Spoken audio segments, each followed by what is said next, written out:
he was blessing our flat, and then at some point, just before he was done, he stopped. He looked at a certain point in our flat, and then he turned to my parents and went, I think y'all need to pray more.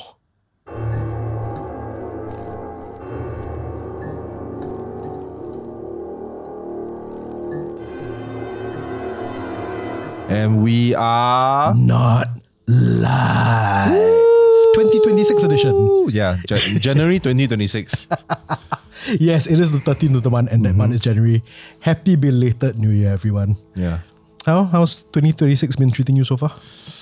Not bad not bad. Okay lah. Went to Bangkok. Yeah. So fun times. The apocalypse hasn't happened lah in the first 12 days of the year. Well, if this doesn't go up, then yeah, it has happened already. But yeah, so far so well. I mean, if the apocalypse is going to happen, at least, whoever is causing the apocalypse, could you at least wait till the 14th? Let everybody who was hoping for the first date of the year enjoy the first date of the year, then just blow everything up lah. Yeah, very selfish of us. Very selfish of us, but what a way for everybody to go, right? Exactly. Yeah, it's the best possible way to go. Yeah.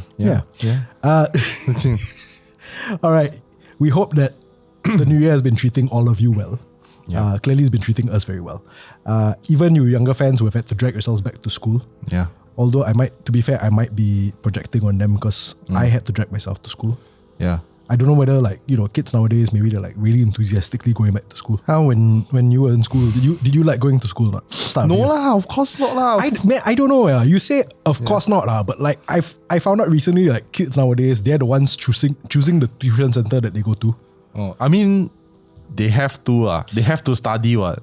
They don't have a choice. You see, I had a choice. So here's how bad of a student I am. You see, exclusive. They are exclusive.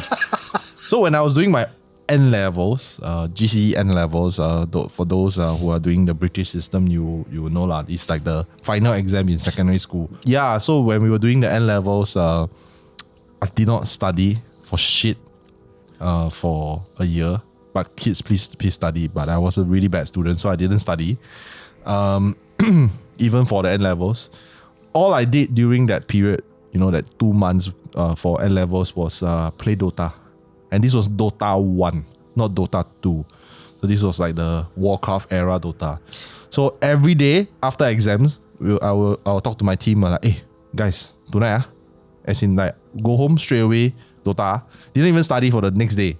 So during that 1 week of exams, I just every day go home, play Dota.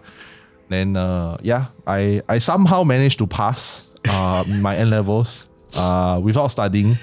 But don't be like me. I'm a very bad example. You're the worst person to be making this public service announcement. No? You tell people you don't study, and then you still pass, even though every night you play Dota. Yeah. But then now you're telling people that they should study. Yeah. I mean, if given, it's like one of those things where, given your adult mind, you would have gone back and done things differently. Correct. Yeah. But then again, not really, because I don't want to mess with the whole space-time continuum. But fair enough. I mean, I have to set a very good example for the younger ones, right? So you should study. You should study. I did not study because I was a bad kid. and clearly, if you don't study, go into horror. You'll find success down there. Yeah, I guess. Anyway, the whole reason why we're talking about good students and bad students, is because we thought in the spirit of this new semester, we want to revisit. We want to revisit a topic that many of you enjoyed the last time: supposedly haunted schools. Yep. Wait. We want to repeat though. Supposedly haunted. Okay, we want to make it clear that these are just stories that we found online or that we've heard. Please don't blame us if your intake is lower this year or something. Yeah. I'll start first. Okay. We'll go all the way to Penang, Malaysia. There's this school called the Shichong Branch School, which was originally built in 1880s by the son of a merchant and community leader. So community leader is like pseudo politician back in the day. NMP NMP nominated member of parliament. In the early 20th century, it was just used as a boarding house and hotel, as well as the home of the Piju Girls' School. In 1920s, however, the whole building was leased to the government English school. I presume this was during the colonial era, right? Then, of course, everything leads back to World War II in Southeast Asia. Somehow, World War II happened. The building was used as an administrative headquarters, but rumors started going around that people were tortured and executed within the site. After the war, those rumors eventually grew into ghost stories, naturally in Southeast Asia. Even as it's reopened as a school in 1950s, this was also thanks to in part of legends like a perpetually locked room that supposedly housed the coffin. The most common story was that the souls of the executed, as well as some Japanese soldiers, still haunted its halls. After the school closed in the early 90s, the building was left abandoned. Urban explorers claim to have seen apparitions or felt ill just by passing the building. Wow, this building like power. It's still there, Okay, are you opening up an invitation for us to go? No. I look again, in the interest of being braver. Is that your goal for 2026? That is my goal for 2026. A lot of y'all find out about me being coward, so let's character development here a bit. No, I if we were in Penang and we passed by, I'd be interested to see if from the inside or the outside. Outside, you can't go. You can't go on the inside. If you can get permission. If we can get permission, I wouldn't mind exploring. Yeah. I think it's okay. This and Satuan Tower, my main concern, right, isn't the ghosts. Although there is a concern. My main concern is safety. Because it's been abandoned since like the 90s or something like that. So like, we walk in, don't know what floor is going to fall on us or whatever it is. But that's the thing. I'd be curious because if it's still there, at least the last I checked from whatever research we're doing, I'd be curious to try and walk past it and see whether I fall ill. Yeah. Because they say like you will fall ill if you walking past it. What is the distance? So is it like 100 meters, 50 meters? Do you walk like literally walk, or you drive? Then you still kena. How strong is the curse? See, I have so many questions. I think we should experiment with this. I think we should. Okay, you walk. I think. No. Okay, no. Okay, you're the one who has can feel, right? Yeah. So I feel like one of us is the control element to the other. Yeah. Okay. So no, you should walk because you cannot feel. No, both of us should walk. No, you walk first. Then you tell me got feel or not. Correct. If you tell me got feel, confirm will have feel. Fair. Yeah, I think it is like that. Yeah. But then also, right, if like that, I must walk one round multiple times. Yeah. So this is the other thing I'm scared of. Yeah. Me getting tired. Yeah. Because it sounds like a lot of work. Yeah. So you must walk around the grounds, I think, so like you said 100 meter, 200 meter, 300 meter, then across the street maybe. Then you clock in the steps. Clock in your steps. Yeah. Yeah. You can hit 10,000. Wow, this one if we film in the afternoon, die already. We have to lah. Have to lah. And I confirm later got ghost. Confirm. So, but it's very very similar in terms of the back. I would say lah, in terms of the backdrop to Old Changi Hospital actually. Yeah. Singapore's most famous haunted location. World War II, it used to be something else. Technically, Old Changi Hospital has always been a hospital. It's just that it's different hands. Yeah. It was like British, then at one point I think New Zealand, Australian. I can't remember also lah. Then Singapore. Yeah. Then now it's abandoned building. Then massacre, and then there's supposedly also Japanese soldier spirits, which seems about right. Yep. But the Changi one is like the rumor is that they committed seppuku. So because they lost, and then they a bunch of them not just one. A bunch of them committed seppuku. That's why they haunt that area. Oh, that one I didn't hear before. Yeah. I'm not surprised if that happened in this Shizhong branch school. Yeah. I think it is very much likely. Yeah. Yeah lah, probably lah. I mean, if you have the souls roaming the halls, and if that was the case in Old Changi, I imagine it's probably the same down here lah. Like, because you would think that if the souls are roaming the halls, it's tragic ending lah, and seppuku is pretty damn tragic as well lah. Yeah. Yeah. And the coffin though, the 1950s coffin. That's the one. That is really, because you see World War II, the Japanese surrendered 1945. Correct. Right? They gave back to the colonial masters. From 1945 to 1950s, that's 5 years. Who could be in that coffin? No, it's like the coffin would have rotten by then because you're talking about humid air. This is Southeast Asia. It's humid, it's wet, it's hot, it rains all the time. It's just horrible for things. Visit Southeast Asia. You put things there, it will rot, right? Like it's not like Europe. Like for example, I had a friend. It's very disgusting. He opened a bag of chips, ate some of it, and left it there for 2 days. This was during winter. And the chips were still crispy. He ate it out. I was like, that's 2 days old. That's disgusting. I mean, like European stuff lah. But in Southeast Asia, you put that shit, 15 minutes later, the whole end, the family or the extended family come eat already. Cockroach come all, it's damn fast. So I don't think it's very likely. I mean, I'm trying to rationalize this. I don't think it's very likely that 1950s there's a coffin in a room. And the smell though, jeez. I'm sure. Okay, that's the thing. I'm sure. And this is not a challenge for any murderers out there, but I'm sure if you're keeping a coffin in a room for whatever reason, there are ways to conceal the smell. Actually, that's fair because side tangent, there was this rumor.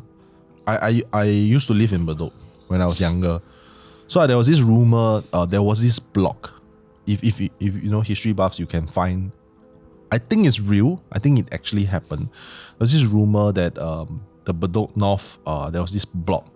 Then there was this, I think this guy who lived with his mother, and he's not really all there. It's like his IQ is not very high, so he's very dependent on the mother. And apparently the mother passed away, so he didn't know how to deal with the body, and then he somehow just kept the body there for many years until like the smell was like unbearable, and then people were like, hey, where's your mom? And then they found the body lah. And this was like one of those like 3 to 4 stories kind of HDB with coffee shop downstairs. Right. I can't reveal the exact location, but that was told to me by my friends who stayed in Bedok North, and they were like, this block that actually happened in the 90s. I'm like, wow. So there is a possibility of it happening. There's one that actually came out in the news in 2010s. They actually found skeleton in a particular Potong Pasir HDB, right? Yeah. That actually came out in the news. Yeah. And somehow the guy, I think he passed away. This old man passed away. Nobody knew. I think he had no like living relatives or something, and he literally turned into a skeleton, and somehow there was no smell. His next door neighbor didn't smell anything because it was well ventilated. But I think in the right circumstance, plausible, but highly unlikely, because the Potong Pasir block in question, it was a high floor unit, mid to high floor if I'm not wrong, and it had cross ventilation. So very good wind lah. And old folks, they tend to open their windows. They just open. They're not like us scared of chichaks, right? So they will just let the wind go. Whereas this one is ground floor. And Penang, 1950. So I would imagine there was a lot of jungle, so wildlife. I think it's very unlikely to have a coffin without, or maybe it's destroyed lah, but without being touched, because snakes, that's true. They like death. They would try to eat it. Yeah. So. Yeah. It's a nice story though. It's a nice story. But it's such a weird, like, as if World War II wasn't enough. Somebody had to go like, oh, there's a coffin as well. It's like, it's not the worst thing to happen to this place, let's be honest. Yeah, but like I'm like curious because right, back in the day, if it's I presume it's a Chinese coffin because Penang has a large Chinese population. If it's a Chinese coffin, it's one of those like old school kind. You know, you've seen the vampire movies. That would be creepy. That would be actually creepy. Yeah. I suspect what could have been, right, was that for some reason, like the building was used just to store the coffin temporarily. And then somebody will go start rumors like, I got coffin down there. Then they lock inside. Yeah.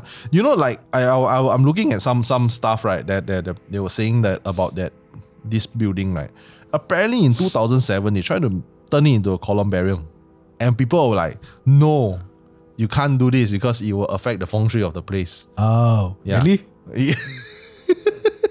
I don't know. I mean, it went through World War II. At this point in time, what could you possibly do to the feng shui of the place to make it worse if it's supposedly haunted with? Yeah, I don't know. I think like Yeah, I don't know. I think it makes sense, but at the same time, the history buff in me is like, no, you should just keep it as a haunted building that's abandoned because of the original architecture. Just leave it. If you're not going to conserve it, just leave it. I like how that's the history buff in you. If you go columbarium, they will like have to do restructuring. That's true. They have to add things, ma. They need to add like a burner. They need to add like a morgue.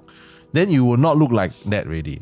That's true. But on a side note, like, you know, speaking of on brand, right? I recently found out that our famous road, one of our most famous haunted road, is Old Tampines Road, right? And Old Tampines Road is no longer the same. It's no longer as creepy. It's a very nice highway now, but it's very on brand. There's this particular section in Old Tampines Road there has a columbarium. And it's a very atas columbarium, right at the corner between TPE and Old Tampines Road. So yeah, it is a new one. What is an atas columbarium? Oh, so like there is, and it acts like a property market. Yeah, just Chinese people being Chinese people, like being really great salesmen even after death. So apparently, right, the normal government issue columbarium is open air. You know, you see in the shows and the movies, they are like open air. That it's 24-hour access. Yeah. But the atas ones, right, they are very expensive. For one, they have aircon. Like it's literally like a temple, but then there's like aircon in the columbariums. So it's like a shopping mall. So you go in, there's like escalators, there's like toilet, there's like resting room, there's like even cafes. Okay, that one a bit much. No, but it is really like that. It's a very Chinese thing. Because I was about to say, like, so the columbarium where a lot of my deceased relatives are now residing. I was trying to find the right words. I was going to say living. I was like, that's not right. The columbarium where a lot of my deceased relatives are now residing. And funnily enough, the same columbarium where my folks have choked niches for themselves already. Real estate investment. Good money. That's got aircon. Yeah. That's got aircon. But it's like, it's on church grounds lah. Okay lah, cafe is a bit much. That wasn't a pun. I wasn't trying to say matcha. Dude, but that's a bit much. There's freehold niches as well. And it's in Singapore, you see. Look at that. Okay, that is an atas columbarium. It is in Mandai. No, sorry. It's at Lim Chu Kang. Lim Chu Kang. This one is the Lim Chu Kang. I can't show the Tampines one. If you Google, there's only one. You will find. Yeah. Okay. Fair enough. Even in cities like Taipei, it's also big because there are people who are actually speculating this kind of shit. Like they're buying and selling. So like people are like in their 50s, they will buy already. They're like, oh, this one will appreciate. And they actually will appreciate. Like maybe they like the unit number. There's unit numbers. They like the row numbers. Like if it's like high or tall. It's like, because even in death, right, the Chinese is like, oh, I cannot live under people. I need to be like middle level. Like I must eye level. The eye level niches are the more expensive ones. Yeah. I know I just made the joke about like how, real estate is a good investment even in death. Yeah. Dude, how does this appreciate? Like who's getting the money out of this? No, so the if you buy, you can sell it to another person. What? The living relative. So because imagine you're not dead yet. Right. So your niche spot, you can actually transfer it to another person. Apparently lah. Wow. Yeah. I've not really looked into this, but that's the niche. And then you have like, I did a deep dive like long time ago into one of those like, TikTok live. There was this lady, property agent looking. So like, then I got curious because when I saw that video, I was like, this does not look like a property. Then I saw, oh, there's a niche. So I went into the video. I was like, oh my God, there's actually speculation. It's like, oh, if you buy this, then you can actually transfer the niche to your next in line. You can reuse the niche. I'm like, wow, Chinese people, we really are next level in terms of money. That's sorry, I went into a tangent about the niche thing. I'm trying to figure out what my reaction is. At this point, I'm just like crazy, right? The only thing I can come up with right now, quite frankly, is the Owen Wilson. Wow, yeah. Because like, I know, wow. I know. It's a lot. Yeah, it's not a lot. It's a niche. it's a niche. Yeah. So long story short, we're not turning the school into a columbarium lah. They are not lah. They are not. They don't want to. And apparently, like there was a Hong Kong paranormal show that actually caught some EVP. Oh yeah. So yeah, they got access. Well, like I said, I really wouldn't mind going in as long as we, like in terms of just the physical safety. Oh yeah. No, I don't think we should go into the places that there are a few parts of the building that's like collapsed already. Yeah. Or like partially we shouldn't go in there lah, but we should go into like the first floor, then we see how it is. I wouldn't mind. I say I wouldn't mind lah, but like for the fans. But it's very colonial looking. It's very like, this is like it's a stamp. Like we were colonized. if you're Singaporean and you're Malaysian, you know when you see this kind of buildings, like this one confirm colonial. It's like a mark of colonialism. Which is interesting because the guy who built it was son of a Chinese merchant. Right? Yeah. But like the buildings of the era, the style, the fashion. Yeah. Huh. Cool. Okay so that's the plan. We go down there and then we test like the limits in terms of how far away before you start feeling ill. You get your jab first. You get like a flu jab. Correct. Correct. Because we don't want people going like, oh, he's just sick. I don't know. So even then also, right? Like the before we like really dig into Penang food, right? Yeah. Don't have anybody like, oh, maybe you had Penang street food. Like, first of all, Penang street food is great. Bastards, yeah. You know how much sacrifice will be? We don't even eat the food first. We go ghost hunting. We go, not even ghost hunting. We go like the haunted areas. We never even taste the food. Then if we get sick, right, then we cannot eat already. That's why. Yeah. Can you imagine? Yeah. Lan. That would be the worst possible trip to Penang. I already got my flu jab, so you should get your flu jab. I'll get my flu jab again. Yeah, you get your flu jab. But yes, let's head to Indonesia. So there's this place called SMA Tugu or Tugu High School in Malang, Indonesia. It was founded nearly 100 years ago and is known primarily for its well-regarded alumni that includes politicians and television personalities. So we're looking at a pretty damn impressive school. Yeah. Now, however, while not as headline grabbing as its former students, the school is also known for 3 supernatural stories. I'll start with the most popular one. And I find this interesting because there are photos of it. Alright. So the most popular one of these involves one particular hall. The legend goes that a student was staying late in this hall practicing for a play when they were attacked and killed by an unknown assailant. Wow. Since then, I know, right? Damn drama. Since then, the tiles of the hall's floor have remained perpetually bloody.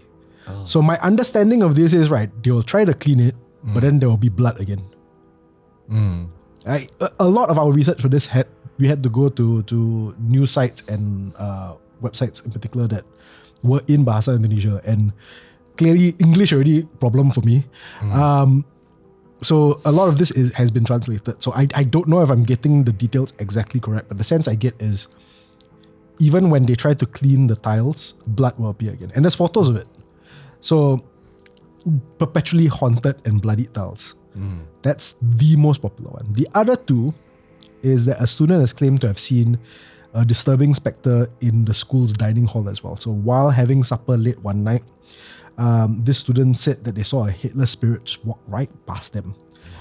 The rumors started circulating that this was the ghost of another student who had died from a gruesome accident in that very hall. Wow. Yeah. I don't know what you could have been doing in a dining hall where you're decapitated, but that's the rumor. There's also stories of, this one is the saddest one a lot. Like you'll pass by a certain classroom, and as you pass by a certain classroom, you'll hear somebody crying from the inside.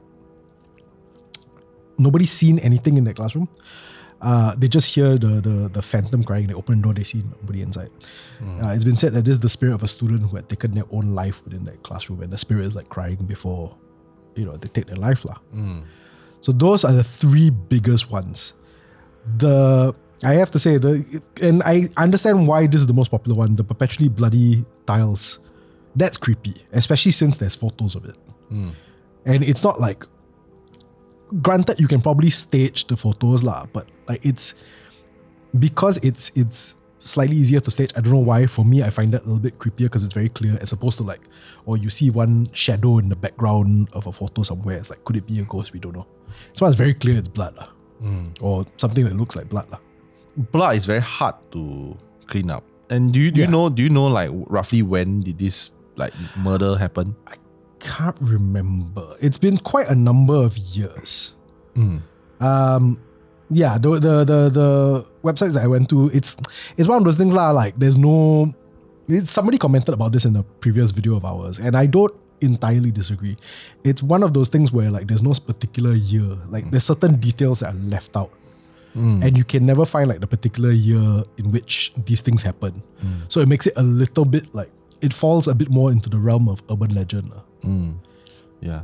The reason I asked is because like if it's like a long time ago, then perhaps maybe the technology or the knowledge on the chemicals to clean off blood is not there yet. Could be. So maybe that's why it became a stain. Yeah. But that's like really creepy and disgusting because blood, it tends to stay. And like, okay, let's assume that, this is not just like somebody staging this to just for the benefit of a ghost story as well. Yeah. My other thing is, right, if the blood is perpetually there, even if it's stained and you can't remove it, then my question is, why have they not like refurbished that particular floor? Because they say this is a school that has got a good reputation in terms of the students that it produces. So you would imagine that it is. I'm not gonna go look through their finances, but it's a school that can afford to refurbish the floor. It could be a case of like just one photo, and the photo, it looks really old. It looks like it was captured on like one of those old flip phones kind of photo. So it could be that, and then it somehow resurfaced, and people are like spreading. Because I do see that there are some like Chinese users that are actually telling the stories in Mandarin. Yeah. So it could be that. Just like a dark history in the school. Yeah. I think the thing about that makes it creepiest also is even if the blood stain is not real, like the story behind it feels like it could have happened. No, 100%, because like I said, it's like a dark history, right? Then I think the school just didn't really bother, because I tried Googling the school, it's like not really there. And that's the thing, like and this is another case of lost in translation where, it's SMA Tugu when you translate it, but it just basically means Tugu High School from what I understand. So like just to find the right name also, it's a bit difficult if you don't speak the language natively. Yeah. I mean, I'm looking at the school review. School reviewer. This is a life hack, You use the school's review to see if it's haunted or not. So there are a lot of people who are like giving reviews because there was a horror podcaster that actually, Indonesian horror podcaster that actually talked about it. So they're like, we are here because of him. Then they give us 5 stars. Then got one guy, 5 star, quite haunted. Then one person, 1 star, 6 years ago. Hopefully the ghost will disappear. Are they reviewing this based on how haunted it is or the quality of the school? I don't know. But actually, I'm looking at the area, right? It looks very in the middle of everywhere. Yeah. It's right in the middle of the area of Malang. So, And that's the thing, like, so the previous school as well, what's the school's name? The one in Penang. That was in what looked like a pretty well developed area as well. Yeah. So that, like, I don't know whether that makes it better or worse. This is like that question we had. Was it on an episode of Tales?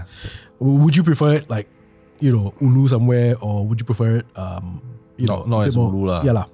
I definitely will choose it not to be as Ulu. Yeah. Because it's easier to run.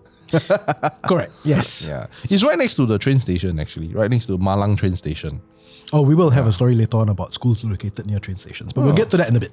Yeah. I mean, I think the Penang one is scarier. Yeah. Because it looks like it's a large plot of land. This one looks like at a corner of like the main road. Yeah. So I think it's not, I don't know. The blood one could be just very old. Yeah. It will make sense for the facilities people to clean it up, because blood can carry disease, so it's not hygienic, especially if it's a school. Yeah. So there should be some sense of hygiene. Yeah. And we all went through COVID, right?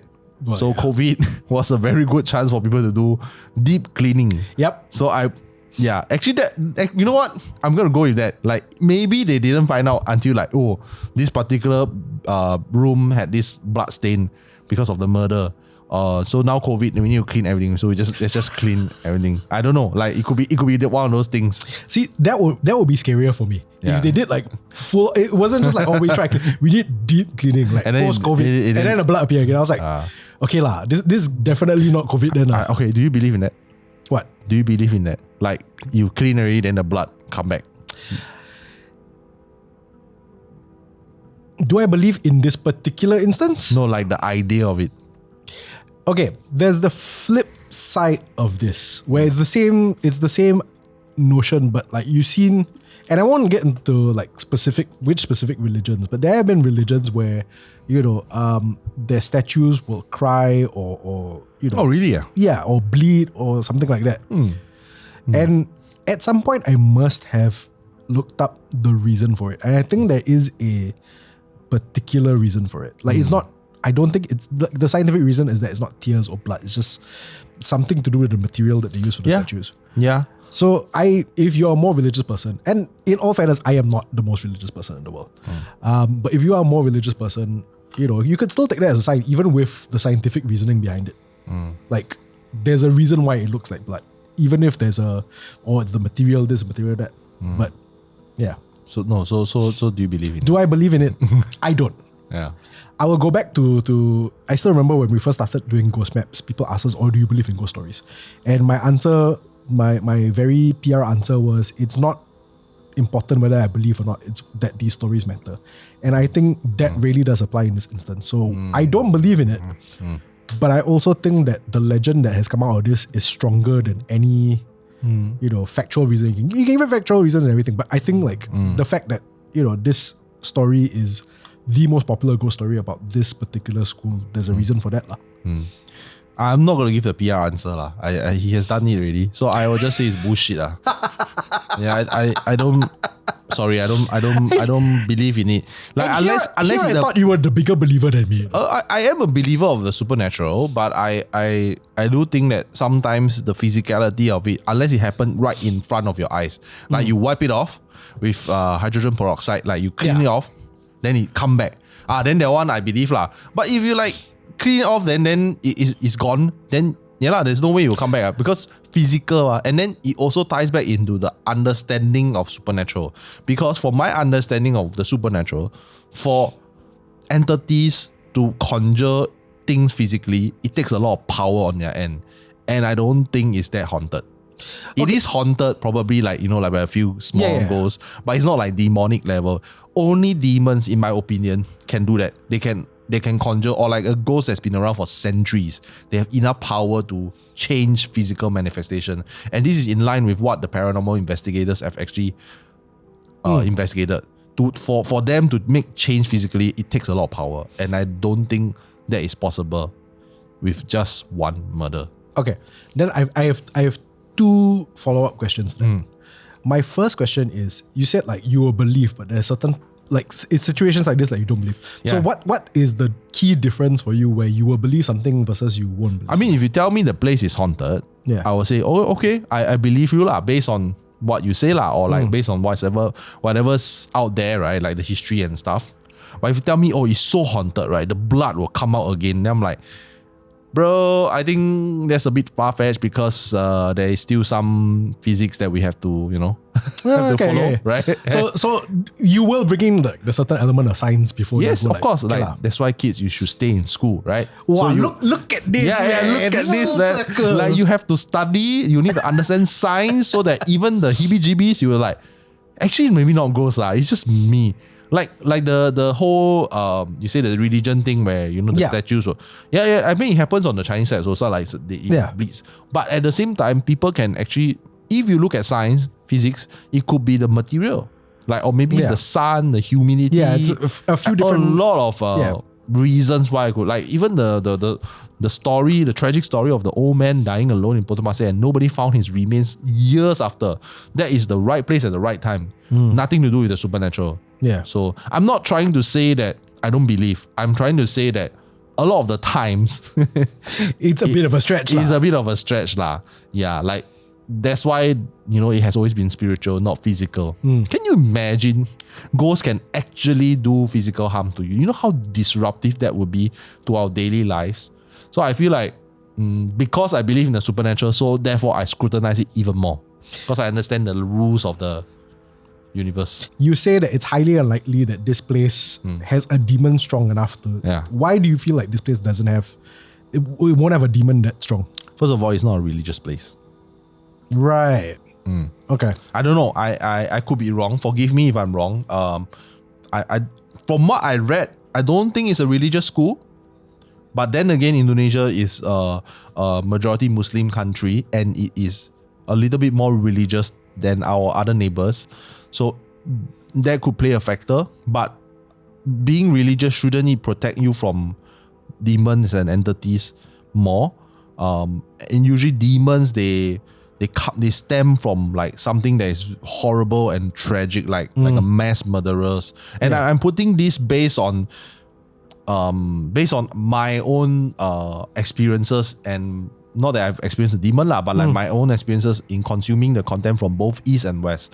The Western part of the world, Americas, usually is mass murderer, serial murderer, and then it is built on like a house. The house is built on some sacred land, or the feng shui on that land, he just fucked, right? So somehow there's a demon or a portal for a demon there. And then the eastern side of things is worshippers, right? People who worship the dark things, and then they try to conjure satanic rituals, human sacrifice. Then they may have like led that place into a darker place. Right. So I cannot find any of this in this place. So therefore, I cannot foresee that it's like, satanic or demonic. Yeah. I do want to say that I at some point I do want to meet a feng shui master who just walks into the place and goes, "Oh, the feng shui here is fucked." Yeah. Is that your professional opinion? Yes. Fucked. Yeah. But I met feng shui masters, they always don't want to say one. They're like, let's talk in my temple. Because the reason is that if they say, maybe the entity will be pissed off. Then they will attack him or her. So they are like, okay, maybe we do it at my temple where I have protection. So okay lah, fair lah. Not say found out, but somebody in my family just reminded me of this recently. Talking about that, the whole, let's go talk in my temple kind of thing.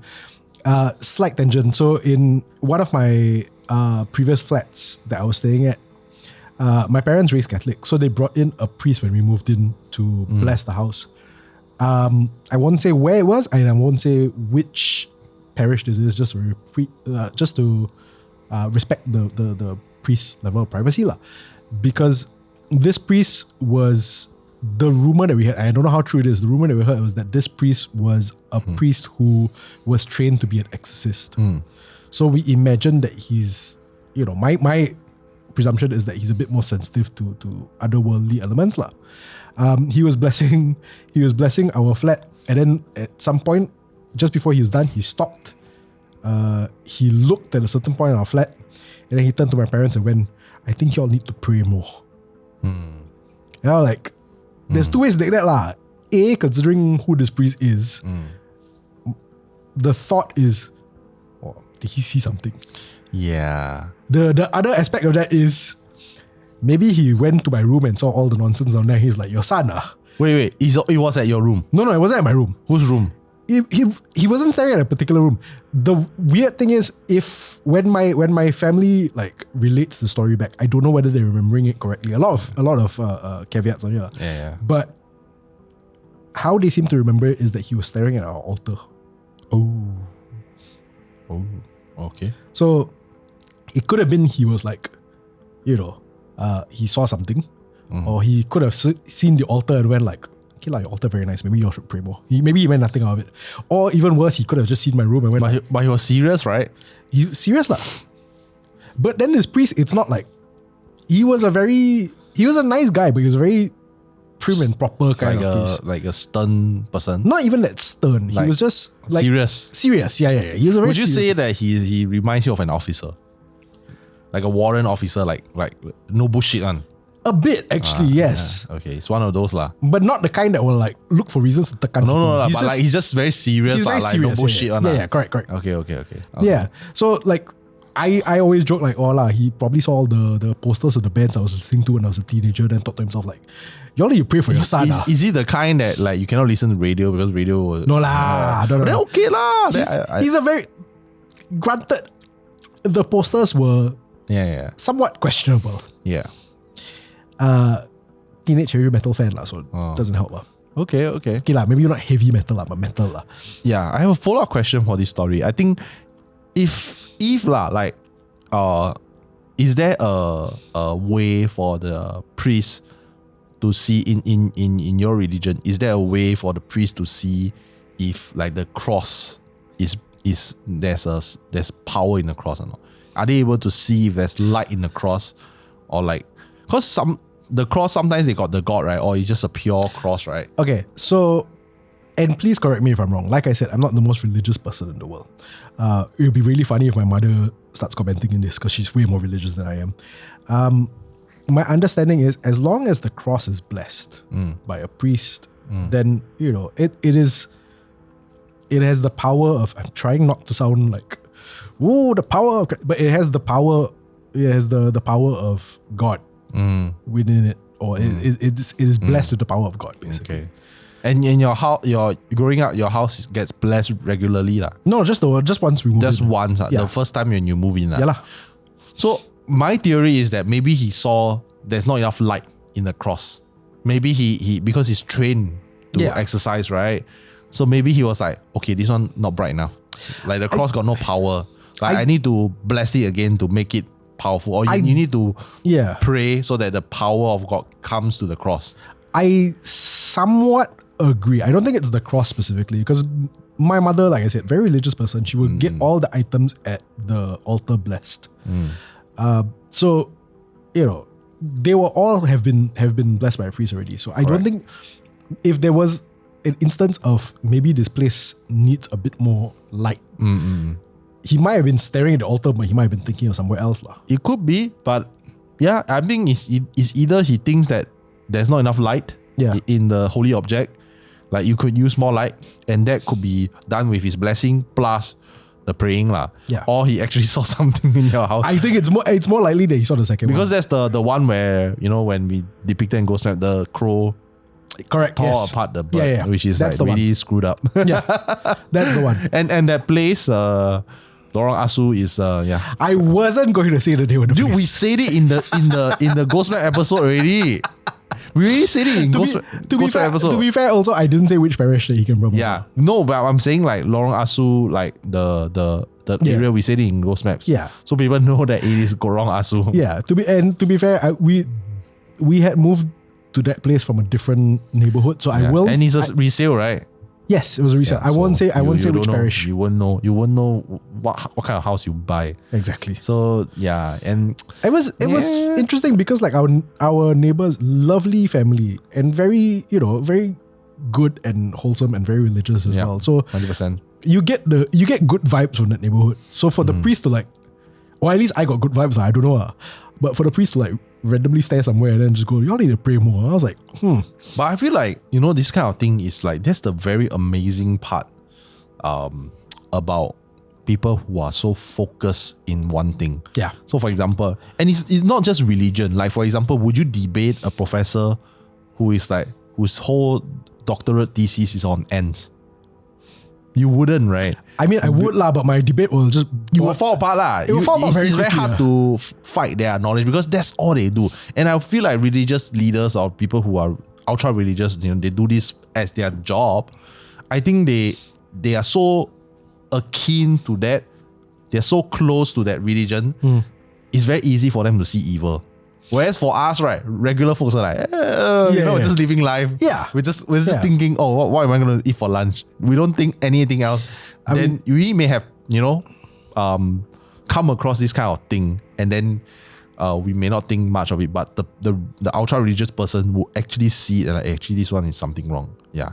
And same could be said for me when comparing to Wayne, because I'm doing a lot of the editing. I'm doing also a lot of the consuming of horror content. I mean, you're doing all the editing. No. I mean, I don't make this about me, but like, because I'm doing that, right? And very in-depth into this. So I become very sensitive to all this shit, right? If let's say I stop HANTU for like 2 years straight, I'm not saying I would, but I'm saying if let's say I stop HANTU for 2 years straight, I think I will go back to non-sensitive. I feel it's like that. If you don't want Carl to stop HANTU for 2 years straight, make sure you like and subscribe and spread these videos far and wide.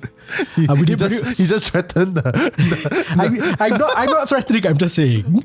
But our last episode did very well. Let's keep the momentum going, guys. Come on. Let's go. Yeah. HANTU 2026.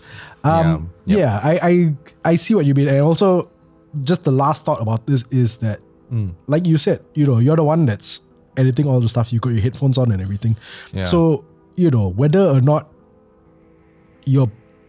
I won't say whether you're paying attention, but you're definitely focused. Oh yeah, super focused. Yeah, like is sometimes it gets weird. Like the night before today when we were recording, I actually dreamt about ghosts. And it's a common occurrence for me actually. It's weird, but it's a common occurrence about me. Is that before I do recording for Ghost Maps or Dead Air, I tend to have dreams before it. I don't know why. It's weird. Like it's like just some ghost story or something. It's almost like my brain is telling me that, hey, you need inspiration. So I give you some stories. Nightmare? Not really lah. Like somebody tell me, hey, there got ghosts. Then they start telling me the ghost story. Oh. In podcast format. Then like it's almost like I'm interviewing the person in the dream. So which is like, hey, Carl, hey, I heard of this vampire story. Then they start telling me. Then I'm like, Then I wake up, I will remember like, oh, this is pretty interesting story. You see the level of dedication he got. In dreams, he asking me. Hey, no. Like because in dreams you wouldn't think that you're in a dream. So I thought that I'm working like a normal day, like another Dead Air episode. So I think it's kind of you are so in it. You know? I don't know. There was this quote like even musicians sometimes they dream in chords. They dream in their lyrics and stuff.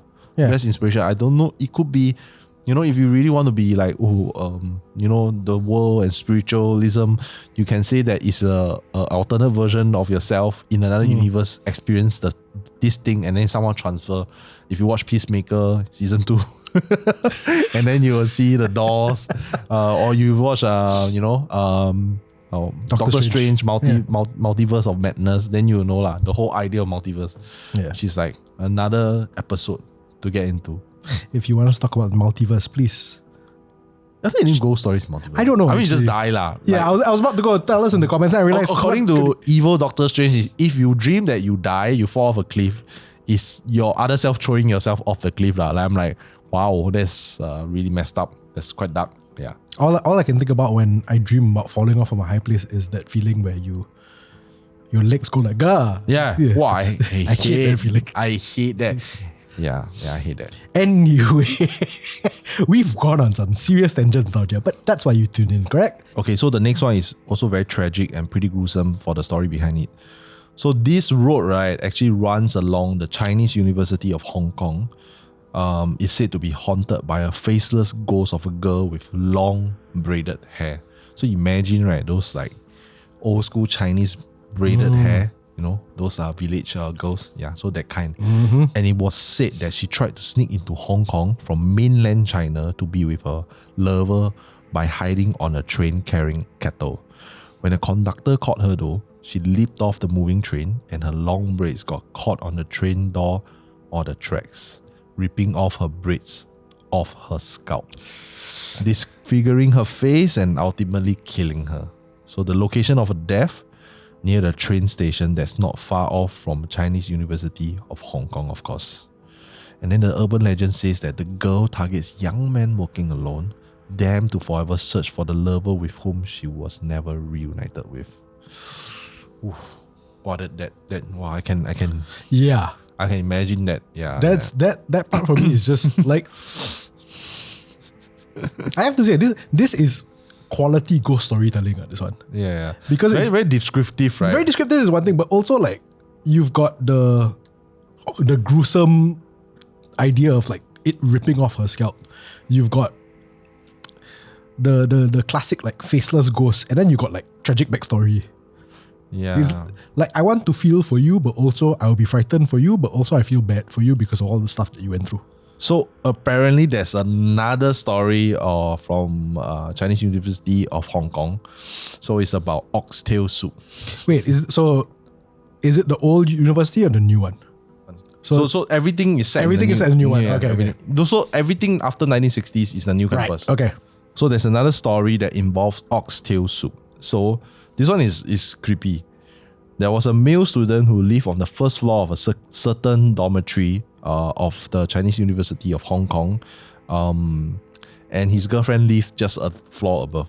So to express her love for the boyfriend, right, who was studying hard every day, she would hang a bowl of oxtail soup down her window to the boyfriend's window every day lah. So like it's to nourish him lah. And then there's one day where they had like a really particular bad argument, and then the boy just like, you know what, I don't want your soup. Fuck your soup. And so she was like, "Walao, you reject my love." So she was very upset lah. However, the next evening, the boy saw the familiar bowl of oxtail soup again hanging down. And he's like, "I already told you I don't want one." They're curious to see what is inside the bowl, right? He went out and he took the soup. Instead of soup, it just have the head of her ex-lover. Oh. Yeah, so the girlfriend's ghost lah. So apparently, because she was so upset over him rejecting the soup over a fight, she committed suicide in her dorm room when the boyfriend refused her. Yeah. This university is quite rabak. The story is very gore. The story is very gore and all that, but I think the lesson we learn here is, when your partner makes for you like soup and they show that kind of love language, whatever it is, just be nice about it lah. Yeah. I don't believe he said fuck your soup, but I imagine that the tone was fuck your soup. So because I said it, right? I can imagine that tone. So, but don't do that. Just at least accept the soup. It's an olive branch. Be nice to your partner at least for that lah. Yeah. So like the braided girl, right? There's another version of it. They never say that how she died. They just say that she has been haunting there since the longest time. Because when he moved to the new campus in Sha Tin in 1960s, right? Yeah. So it has already started beginning. And apparently, according to some of the folks on the internet, this story is long enough to become a film on its own. I don't know. I think maybe stretching it a little bit. But however, the other version of this braided girl story, right, is that she's just a student who was trying to, finish her degree. And however, unfortunately, she died before graduation, forever walking to the bus stop that she never reached. They never say how she died, but she has braided hair. So the braided hair story is like super famous. And it's like near bus stop. Like very typical ghost story lah. Like long hair, but in this case, never cover the face, but braided hair. Then like at a bus stop at night, Yeah. There's another story about the phantom bus. And there's one about the room 111, and then the oxtail soup, and then the Lotus pond. Damn. And then the university's gate. What's the Lotus pond one? Pond, P-O-N-D. How did I pronounce it? No. I know my pronunciation is not the best, but I'm just trying to set. No, I heard pond. That's why I was thinking. It sounded like in case people hear it wrong. Okay. So the story of the Lotus pond is that a couple arranged to meet by the pond at midnight, and the boy never showed up, and he was seen with another girl. Ooh. So heartbroken, the first girl drowned herself. Oh. Now, when every time someone walks past the pond at night, they will sometimes hear a woman's voice whisper, "Is it 12 o'clock yet?" If you answer yes, she'll drag you into the water. To take revenge against the boy who wronged her. But the person who wrote this has always wondered, if someone got put under, how did the story ever spread? Actually, this is a valid question. How? My takeaway from all this is, right, Chinese University of Hong Kong, right, might be a great place to study and everything. It's the worst place to fall in love. Yeah. Don't fall into your hormones, I would say. Study hard. Correct. Study hard. This sounds like a bunch of parents, right? Created a whole bunch of stories because they're worried that their children will be more focused on meeting boys and girls at the school instead of studying. Okay, so this one, right? This collection of stories, and it is from this person on Medium lah. But these stories, right, are very classic Chinese horror stories. Right. Very like the template is there. Like it's like our Pontianak, you go home late at night, then you see a Pontianak. Yeah. Or like you smell frangipani, then you see a Pontianak. Like when someone calls you at night at 7 months, then you turn back, then suddenly you kena haunted by one spirit. Can I just say that's the most casual I've heard anybody use the phrase Pontianak. Yeah, like it's like just very classical stories lah. So okay, I'm going to continue. The Phantom Bus is one night a music student waited at the station for the last bus back into the dorm. So because the campus is very big. So too tired to notice anything, he boarded a bus that arrived silently. And then the driver, who was wearing an outdated uniform, inside were seats filled with silent passengers from different decades, obviously wearing something that's not from his decade. As the bus moved, the view outside shifted. New dorms turned to old buildings, construction site, even ruins. At each stop, someone got off to places that no longer existed. When the student finally reached his dorm and ran off, the driver asked, some hurry to leave, some hurry to return. What about you? And then he fell sick afterwards and never rode alone again. Damn. That is the most poetic bus driver I've ever heard. Yeah. I would imagine this person is writing in Cantonese, but then he somehow translated in English because there's some broken English there. That when you talk about like classic horror stories, that feels genuinely classic. Yeah, this is like the bus or the last bus. The last bus for the date. And it's almost cinematic where you like I can actually picture in my head like 100%. Or then you see the thing change to ruins lah, change to old buildings or construction sites lah. And it's been depicted in Hong Kong movies as well. This particular, and I mean not particularly in this Chinese university, but like it's been depicted in Hong Kong films, like I think the 90s or the 80s, like the bus to nowhere. Yeah, the bus to nowhere. So like they are taking undead passengers lah. So I think it's not that scary. He just sway lah. He just sway lah. In fact, I feel that about like most of the stories you were saying about Chinese University of Hong Kong. It does feel it's too classically templatized for it to feel like it fits in particular. There's a porn story in like the haunted porn story in Singapore's schools as well. There was There's one school that I heard very near Bidadari. It's a good school, and then the porn people drown in it lah, and it's quite haunted lah. Yeah, so the moment you say good school, it can't be my school lah. Your school better than mine lah. Mine really abeng school lah. I love my school lah, but look at the kind of people it produces lah. Yeah, and then the gate one, right? This one, right, is like a bit of a stretch lah. So the university's gate, right, there's a sculpture at the main plaza that looks harmless, but freshmen are warned, never walk through the middle. It is said to bring a curse that you won't find love or you won't graduate. I like how like love is the first thing. Bro, you go there is to get laid or you go there to get a degree? I mean, it's university, so a bit of both. So in the 1970s, one student took a picture standing inside it. Shortly after, he broke up with his girlfriend soon after, failed his exam, and died from exhaustion the dorm. Okay. I don't want to laugh about that. I won't laugh about that, but I will say... But that's hardcore. No, the die of exhaustion in the dorm, okay, that sure, could be a curse, could be overstudying everything. Maybe don't blame your girlfriend breaking out on you on a curse. Maybe, you just weren't a right fit, man. I still feel that it's a bit far-fetched for me. Yeah. These stories, like I said, they sound too, weirdly enough, templatized. Too templatized, too perfect. Templatized, yeah. So the campus is huge, 137.3 hectares. Wow. Huge. So, I mean, maybe haunted lah. Maybe haunted lah. Confirm stories will come up lah in a campus that size. But it's not to the point whereby like the blood cannot wash off. that one very specific. That one very specific. That one. I will say that if you hadn't told me about the braided girl thing being a common Chinese ghost story, I would have thought, oh, okay lah. Then specifically for this place, that makes sense. You saying that plus all the other stories, I'm like, yeah.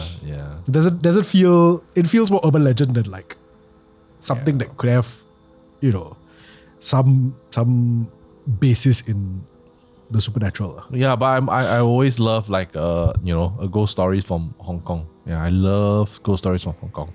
The unique part about Hong Kong, right, is that even though it's so dense, there's this creepiness in the denseness. Because within all these concrete towers and concrete buildings, right, you can find creepy stories, and it's even more dense than Singapore. So you can imagine like a murder could be happening next door, then like tragedy, then ghost hunting, right? But you don't know.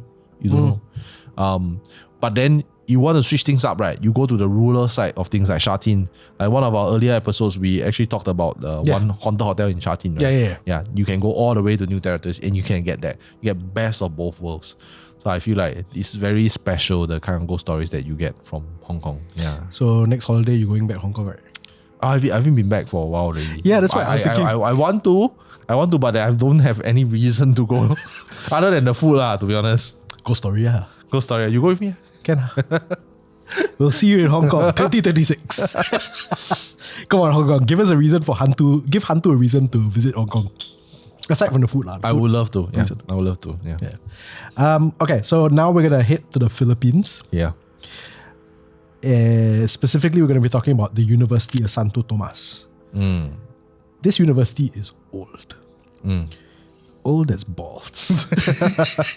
I know you're trying to do my one-liners, but nice. I swear I did not write it in the script. Then I realized this university is old. I was like, perfect opportunity. No, but it's very, very old. Yeah. Like, if you look at all the other, a lot of the other schools that we talk about, we're looking at like 100-year history. So this one dates back all the way to 1611. Damn. That's old. Yeah. That is hella old. Yeah. So with the kind of history, obviously the place is going to be filled with ghost stories lah. But this one is arguably the most famous. And it surprisingly feels, okay lah, not say modern lah, but it feels more recent. Like this doesn't feel like it's got ties to World War II. But goddamn, it's creepy. Okay. So this story was shared by a pharmacy student on a Facebook page. When I started reading it, I was like, oh, okay lah, it seems like a fairly normal story. So what happened was that, she needed to use the restroom in the middle of her Philippine literature class. So she excused herself and then she headed to the restroom lah. But the restroom on the floor that her class was on was under maintenance. So she thought, okay, fine, I'll go down to the first floor. That toilet should be fine. She walked down, and as she was walking down, she realized the halls were very empty. She didn't think much about it lah, because like it's the middle of the day, everybody's in class. But still a bit creepy lah. So as soon as she entered the first floor's toilets, she had this really strong, weird feeling like something's not right. Nothing seemed to be out of the ordinary within the toilet, but that feeling just overcame her. But you need to go lah. And if you don't see anything that's wrong, right, no matter how uncomfortable you feel, you're like, okay, just let's get this over and done with. Go to the toilet, finish, wash up, and then just leave.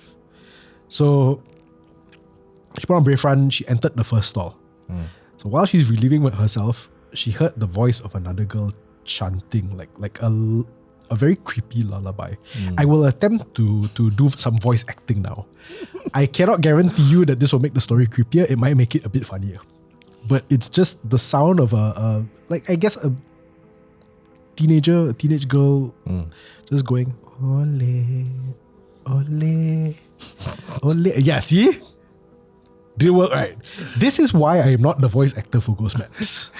Okay, when y'all have that debate, like I think Wayna is actually the collector. No. This proves I am not. No, the reason I'm laughing is not because of your skill. The reason I'm laughing because I'm imagining like maybe the ghost is a soccer fan. Olay, Olay, Olay, Olay, Olay.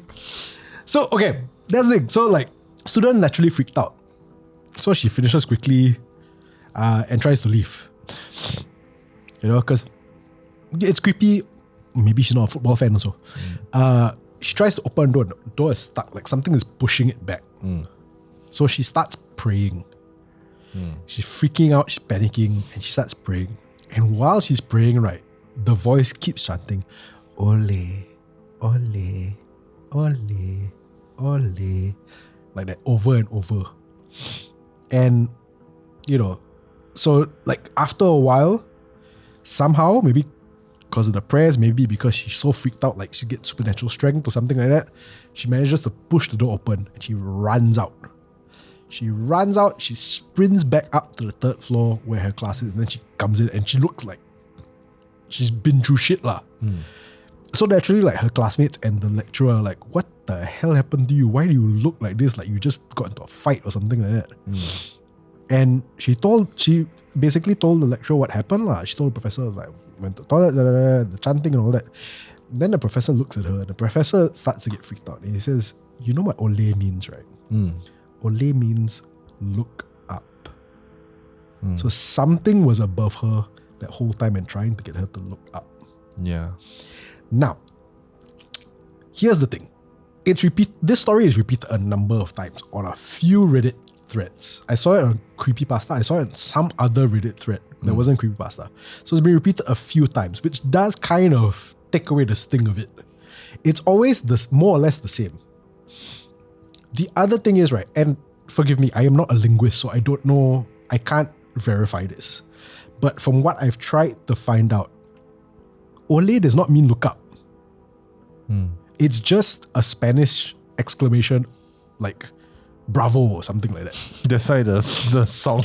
That's why. So I'm like thinking to myself like, okay, maybe it's creepy, but also now I really am looking at it like, oh, the ghost football fan. And this is the most, like, there were a few others. I went to go look at it. There were a few others and they were fine, those ghost stories. But that look up part and the fact that this is the one that for this university is spread the most. This is their most popular story. This also feels like one of those where it's like, up to a certain point, right, it's like genuinely creepy. Then after a while, you're like, urban legend, maybe? Yeah. Yeah. I mean, it does sound like a creepypasta story. It does, right? It's one of those, like it feels like a creepypasta story. But one thing that I am looking at right now, the university, is because it's so old, plenty of people have died in it, and I think it has a hospital in it. Something like that. Hospital. So, of course, Philippines also went through the tragic World War II, right? So, apparently, it served as an internment camp during the Japanese occupation for 3,789 foreign civilians, including Americans, British, Australians, several French, Egyptian, Nicaraguan, Norwegian nationals. So a lot of them died, succumbed to disease. Some, unalived themselves, and a bunch of them were also executed by the Japanese forces. So obviously this place has seen like a lot of bloodshed. Yeah. And also on top of it, hospitals. Yeah. See, and that's the thing. So if anybody out there can give us links to show which language, because I tried checking Tagalog and some of the other languages in the Philippines, some of the other dialects in the Philippines, to see whether any of them translate Olay to look up. Because if there is a language in which Olay means look up, and considering the fact that so many foreigners were held in the internment camp, then to me that makes it feel less like a creepypasta. Still feels like a creepypasta, but definitely less lah. Yeah, I mean, it could be a slang. It could be very well a slang. Yeah. Like, but that's really creepy. I mean, if you feel something is wrong, why would you still go to the toilet? I have been in some horrible toilets. Yeah. No, but why would you still go to the toilet, right? Because you need to go. Okay. It's gonna sound gross. Oh, okay. Would you shit your pants if you know that you're gonna see a ghost in your toilet? Would you rather shit your pants and not see a ghost and being haunted by a ghost? Or would you,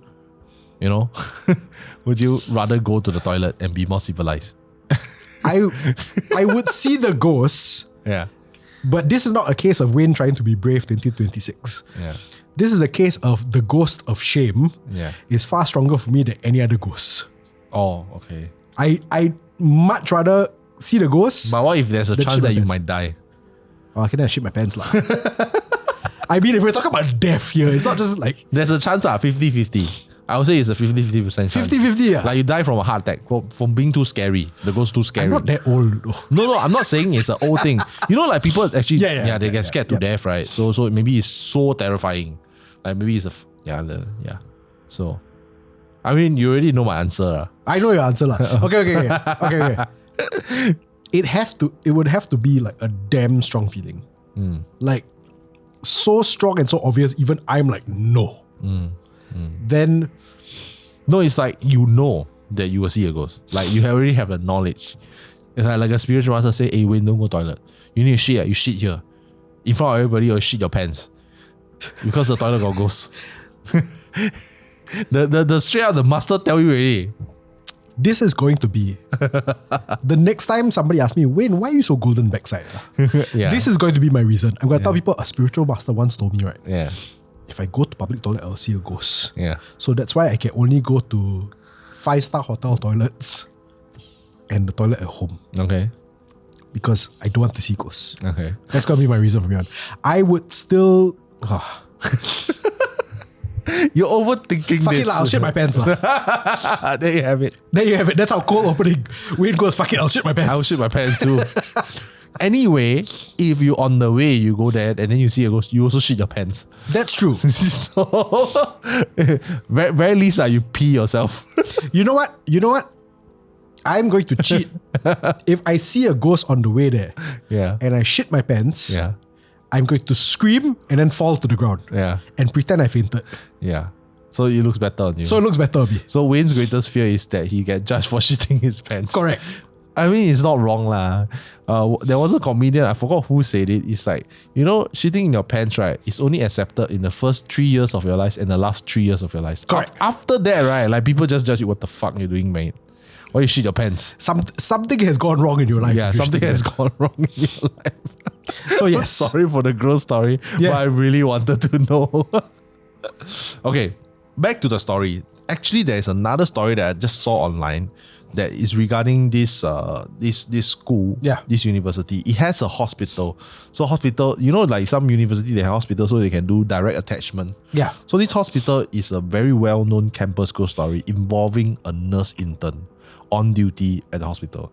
So she was riding the elevator with another passenger heading down to the hospital morgue. Oh, of course. Yeah, so she fucking hate morgues. So just as the escalator doors was closing, she noticed a male patient running towards them. And then she's like, by right, you should open, right? Yeah, maybe emergency. But she quickly pressed the door closed repeatedly. Wait, who is this? The person who was with? The nurse. The nurse closed. Okay. So the door closed just before he can enter. Then the other passenger was very perplexed, like judging her a little bit. It's like, why you never wait for the guy to come in? And he obviously seems to be in a hurry, could be an emergency. So the nurse explained, like, because he's wearing a red tag, which only cops has in the morgue. Like, if you're a dead body, you have that red tag. So what the hell is he running towards us? So of course I close her. Then upon hearing the story, the passenger just looked at her and said, "You mean this one?" What basket? What basket? And then the story just ends. It's one of those like creepypasta. That one confirm creepypasta. Yeah, but I will say that's a creepypasta that, you know, if for some reason, right, you find out it's actually true, right? Yeah. Then clearly Romero was wrong. Why? Why was Romero wrong? Because the zombie can run what? What the hell? Man, that was so left. To be fair, it could be a case of the autopsy of Jindo. Ah, okay. You've seen it, right? Yeah, I've heard about it. Yeah, so it's like the body can move because of ghosts, not because he's a zombie. Okay. It's two different things. So it could be that. And it's like, when I think of like dead body moving, right, I always think of like the story of the people who share with us from the HTIs. So the people who are training under civil defense. So they say that the dummy bodies that they are using to do training, right, can move on his own. Right. I always feel that it's like that because it's like a bit messed up, the movement like yeah. I love the sound effects as well. Like a bit weird, Yeah. But if I see that, I will fucking run, bro. Yeah. Like, you wouldn't even see me going to a mall for no reason. Like for no reason, I won't go like, oh, it's fun. Like I go, no. You will never see me do that. First of all, it smells. Second, it's fucking creepy. Yeah. Yeah. Respect to all of you who work in morgues. I mean, it's clearly something we cannot do. Some people are just like very used to death. Yeah. Yeah. So I will say in regards to that story, right? The moment she turns and then the passenger goes, oh, you mean attack like this one, right? At that point, right, I would just go, hey, fuck you lah. Yeah. Then she's like, surprise. That's like, now you're just taking things overboard. Come on, man. Yeah. No, then suddenly he's like, surprise, you're on punk. But heart attack, die already. That is the scariest thing. Yeah. It's like, oh man, now I have to interact with Ashton Kutcher. If that happened to you, what would you do? What, the Ashton Kutcher thing? No. Like I'm like if the person actually like say that you mean like this, Oh, I'm not kidding. Like I literally go, hey, fuck you lah. Yeah. Because at that point, I will be so defeated where I'm like, what can I do? Because the lift going down correct, already. I'm in a lift. The thing was chasing me just now. We're heading to the morgue. Yeah. Like, there's no escape. I'll just be like, I give up. Yeah. Wow. Like, it will be a point where I'm just beyond scared. Yeah. And just annoyed. Then what's that reaction? What's that? Okay, at least what's that emotion? If you're beyond scared, right? What's that emotion? Resignation. It's like, it really is. So, okay. Now, as I sit here and can look at it, like, detach everything, I will ask myself, why is this corpse that's next to me talking to me? What do they want? Because if they wanted to kill me, they don't need to show me tag. Like, no need to flash ID first before you destroy me. They just want to scare you lah. They just want to scare me. I was like, what the hell, man? Yeah. So I'd be curious about, this is a very weird thing to say, I'd be very curious about the corpse's motivation. But in that moment, I don't know whether annoyed is the right word. Yeah. But I'll be like, come on, man. I escaped one, then got another one to live with me. Yeah. A bit overkill. Yeah. Yeah, I can imagine that. I mean, at the end of the day, right, like, I don't think when you see a ghost, right, I don't think the first thought in your mind, right, is like, what is your reason? Correct. That's what I'm saying. I think the first thought is like, ghost. No, for me, I'll be like, is this real? Is this real? I'll slap myself. Yeah. Am I dreaming of this shit? Yeah. Considering it's you, you'll probably be like, is this real? Am I recording ghost maps or dead air tomorrow? No, it's like, if it's real, then I will probably try to punch that thing. You and I will have very different approaches to ghosts. Yeah. I will say that much. Yeah. I don't think I will ever try to punch a ghost. Yeah. Or Juju no Kaisen that shit. Punch them. Punch a ghost, bro. I'm not challenging it, but like, you already pushed me to a corner, bro. What you want me to do? That's true. Right? If fight or flight already, ma. Yeah lah. Yeah. I want to go home. Correct. I think that one we have a common. We both like, I just want to go home. I just want to go home. I just want to go home. Why are you doing this? I already shit my pants. I want to go home and change pants. I like how we got crossover from different story on. Yeah. I shit my pants on. Yeah, I shit my pants. Then I need to go home. Like, walao. Wow, that's the ultimate. No pun intended. You see the ghost. You see the ghost. The ghosts reveal themselves already. Then you shit your pants. Then you're like, you defeat. You're like, you know what? I shit my pants already. Like, I defeat. For me, it's like, I want to punch you so I can leave this place and go home and take a shower because I shit my pants. For me, the ultimate horrible day, right, is ghosts scare me twice. I shit my pants. No, ghost scares me once. I shit my pants. Then another ghost scare me. I die, and then people find my body, and I've shat my pants. It's okay, So it's double scare. Yeah. Shit your pants. And then, I mean, you're dead lah, but still the humiliation of they find your body, you shit all over. It's such a writer thing. It's like you're overthinking it. This is not even a writer thing. At this point in time, we're just being gross. You're overthinking it. Like, yeah. I swear to God, right? Anyway, you shit yourself when you die. So just so you know. I swear to God, though, it's true, so lah. If this turns out to be our best performing episode of Dead Air, right? Thank you, but also what's going on, guys? We're just creating conversation. I'm very curious about that. Yeah, you let us know what would you do. Yeah. Okay, move on. How likely do you think it is that you will shit your pants if you encounter a ghost? Yeah. So there's a recording studio in this tertiary institute that is said to be haunted by a spirit. I won't mention the spirit's name, but the spirit's name is important to the story. So let's just call the spirit ML. Okay? It's haunted by a spirit named ML. Now the legend has it that a student with the third eye was the first one to see this spirit. It's through this very unfortunate student that she made her relatively simple demand known. When you are using the space, students have to acknowledge her by name. So I guess it's a case of you go in on there and then you ask for permission. Excuse me, ML, can I use this space? Something like that lah. There is a price to pay if you don't know, and it's not life-threatening. But if you're a student and you're in the midst of doing projects and everything, right, I think it's probably scarier than your life being threatened. So the consequence of you not acknowledging the spirit is that your project will either be tampered with or go missing altogether. Oh my God. I know, see? Scary, right? At least one student has said that their audio, and this, I want to ask your thoughts on this later on. At least one student has said that their audio recording captured other voices, even though she was the only person in the studio. As in the student was the only. Exactly. So, harmless nature of this makes it easier to pass it off as like another urban legend more than anything else. But it's also worth noting that every new batch in this school has managed to apparently confirm ML's presence. So I particularly included this one because I do want to get your thoughts on that, because we've talked before about like hearing voices on recordings that weren't there. Yeah. I think it's possible, but I don't think it will appear in the file itself. You probably would have heard it, in when you're recording it, but it may not, because it has happened to me before. So right, I heard like another. I think this was at Golden Mile Tower, another voice. But then when I looked at the file, it wasn't there. It wasn't recorded in. So it could be like maybe the spirit is like right beside the mic, then it's like whisper some shit, right? And then when you go back, it's not recorded because it's not capable of recording.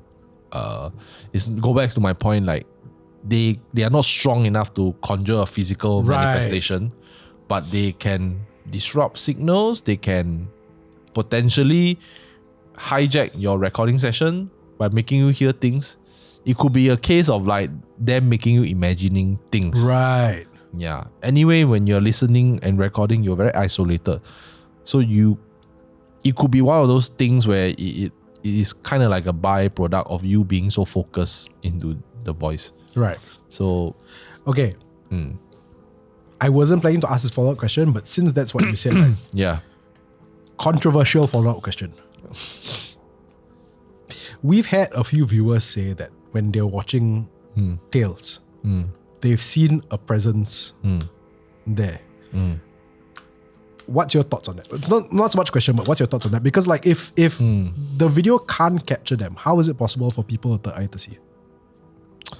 Yeah, that's a really interesting point of view, because you are saying that the video signal itself can actually capture things that are not there. From a scientific standpoint, it's definitely not possible. Yeah. So you're saying that the camera is mythical, because when we are capturing image to sensor, it's essentially you're exposing the light onto the sensor, and whatever's there is there already. It's not like film, you see. Right. Film is exposing to the film. This one is exposing to electronic sensor. Right. And then it comes out as a file. So I would be more or less inclined to believe in it. Honestly, because you're saying that it's pre-recorded, but it's not live. Yeah. Right? It's pre-recorded. Yeah. So if it's live, I think there's still some argument there. Right. Right? It's a passing thing. Yeah. It's pre-recorded, then you're saying that something is standing there. Right. And then you're seeing it. So it's a very hard thing for me to believe in, because I'm so deep into this whole video production thing. So I think it's very highly unlikely. But then again, there were a lot of people who said they saw the the same thing that as other people. Even for our latest War of Courage for season 3, the Golden Mile one, people are like, oh yeah, there's so many of them. I really don't know. I really, really don't know. Yeah. Maybe there could be, we could use a spectrometer to, you know, measure the depth and stuff. But I still think that there is no technology, at least the ones that we know lah. There is no known consumer technology that is there for us to see things from the other realm. Capture them lah. So yeah, I don't think so. And also like the files corrupt one, right? When you're doing your research, do you know how many people got their files corrupted? They didn't say like exact number lah. It's one of those cases where like you won't get your exact number for this. How many years since when was the first instance of this this spirit? It's multiple batches before. So I don't know the exact, they didn't say the exact year, but let's assume that we're looking at least late 90s. Okay, so maybe let's say it's been going around for 10, 15 years lah. Yeah. Don't need to say until now lah. Maybe it's been solved already. I don't know. Yeah, apparently every batch. So the article I saw this on was 2023, I believe. Okay. So fairly recently. Okay. So let's say it's close to 30 years. Yeah. Okay. And we know that this place is, I mean, not just this story. This place itself is also quite haunted. Like there are other stories that were adapted from Ghost Maps also. Yeah. Yeah, I would say that possibly it could be things, but it also could be the case of the ghosts, you know, casting, making you forget things or making you make mistakes, so your files get corrupted. Right. Because honestly, right, I think it's not possible for the files to get corrupted so easily. Not saying that it's not possible. I say it's highly unlikely because first, it's a studio that students use to do their graduation work or their work.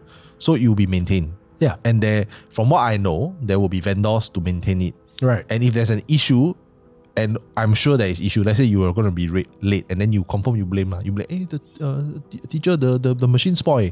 Then the teacher will look into it and then they will solve it and they will, hey, actually okay.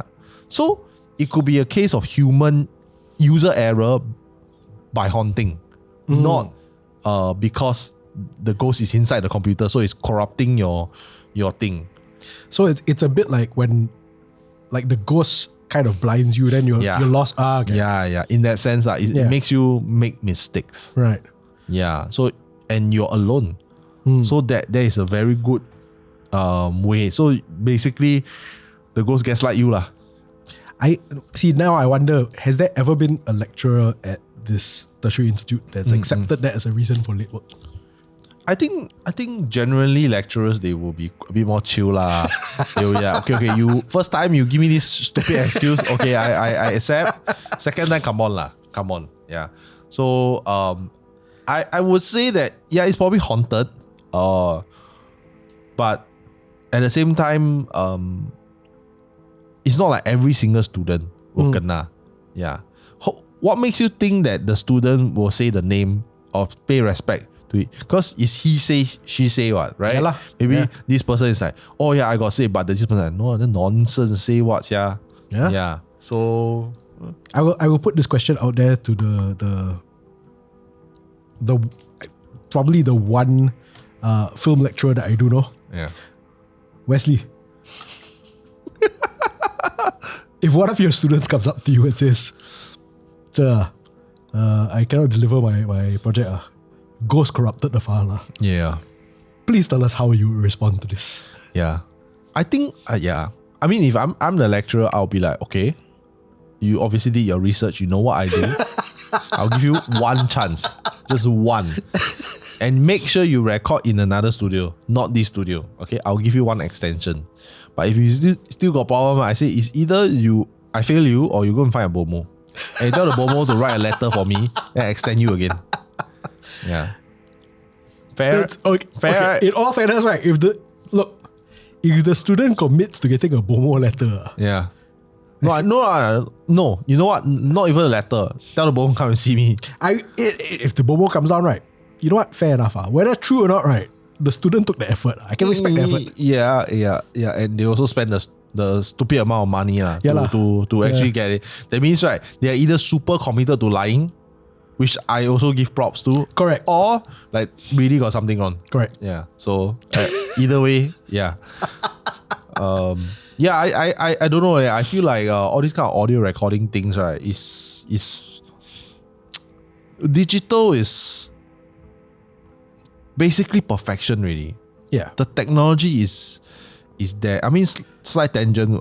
Because I do a bit of tech reviews for cameras, right, these days. So in the past three years, I would say camera technology has kind of plateaued already. So any single brand, it's no longer a brand war. No, like, oh, you use this brand then you're better than this. No. Last time maybe the technology gap, there's quite a bit. But now, right, in general, any brand you pick up is already damn good.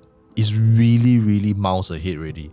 So technology is at this point, right, where you can't fault it. It's not analog. So it's very hard for me to poke holes in, the theory that is the technology is there. Audio files also. In fact, I would say audio files is far more advanced than video. It's already, like in terms of the technology advancement, right, we already hit plateau maybe 10 years ago. Okay lah. Yeah. So unless it's analog, then I think there's a argument. You can have an argument that, okay, this is analog, is recorded inside. Right. Yeah. My next question is, Kyle, where can people find these reviews of cameras of yours? Link down below. You want to do the last one? Yeah, I'll do the last one. Okay, this one, right, is also in one of my most favorite place on earth, Japan.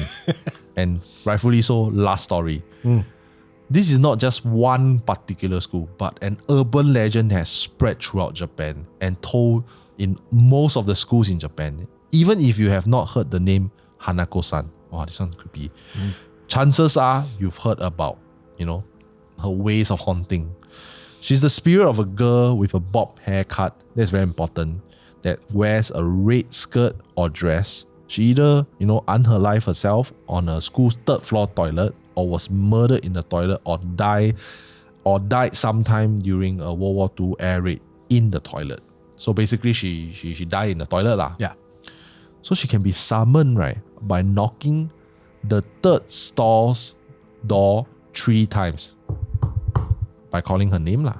So usually they'll say Hanakosan, something like that lah. 3 times. I like how you stop at second time. Yeah. Very clever. Depending on which part of Japan you are in, either a bloody hand will reach out and drag you to hell via the toilet, or a giant lizard will devour you. Man, look, I'm not kidding when I said like this was in the No, research. I'm very familiar with this urban legend, but I've never heard of giant lizard. Yeah. Well, this seems like nightmare fuel for you. Yep.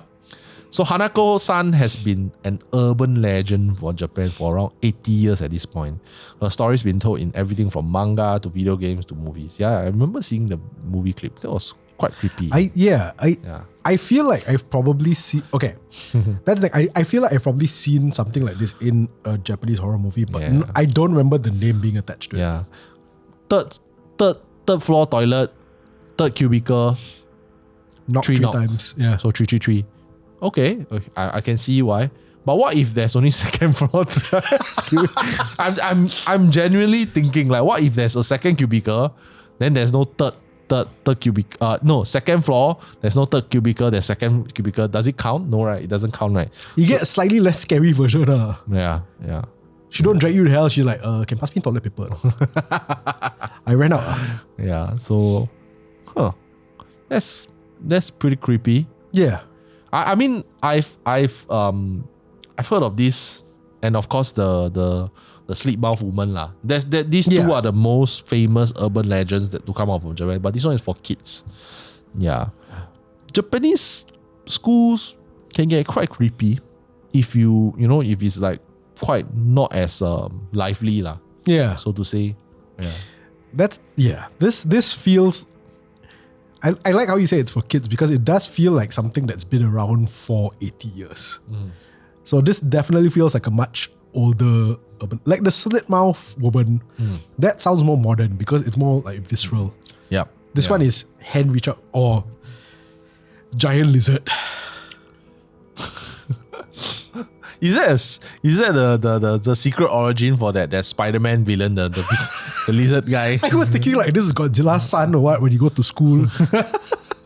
Then you find out Godzilla's son's a pervert hiding in girls' toilets or Sounds very on brand. Yep. Godzuki, come on, man. Godzuki. Wait, there's a thing called Godzilla has a son. Yep. Then who's the wife? Bridezilla. Are you? No, I don't know. I don't know. Maybe he adopted. To be fair, he could have adopted Godzuki. Yeah. Because they don't mention the mother. So now we're going into Godzilla lore. But yeah, that's the thing that, like the giant lizard one, I was like, if I didn't believe this is an urban legend before, I definitely do now. Yeah. There's a male version of Yes. Hanakosan. It's called Hanako-kun. Yeah. Yeah. Kun, I guess, is male lah. Yeah. So it actually can be described as a yokai. Yokai is a demon lah. Yeah. Basically, in Japan folklore. Yori is basically a Japanese concept of ghosts. Yeah. Right. Yeah. And okay, to be fair, I don't know much about Japanese mythology when it comes to the supernatural and everything. Is it possible for a ghost to become a demon? Yeah. Okay. Through a lot of years. See, 80 years is a long time. That's true. 80 years. Or maybe she was never human to begin with.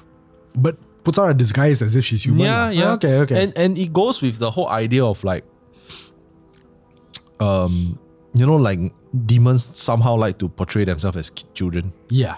Or like things that attract children. Yeah. Yeah. Like it, right? Like it, is Pennywise, the dancing clown. Yeah. So kids are like, oh, it's a clown. It's scary, but at the same time, it's kind of interesting. For kids, yeah. So I think this one is like, you want to be my friend? Then I'm going to drag you to hell. Yeah, because there's a reason why she does that, drag you to hell. I presume through the toilet bowl.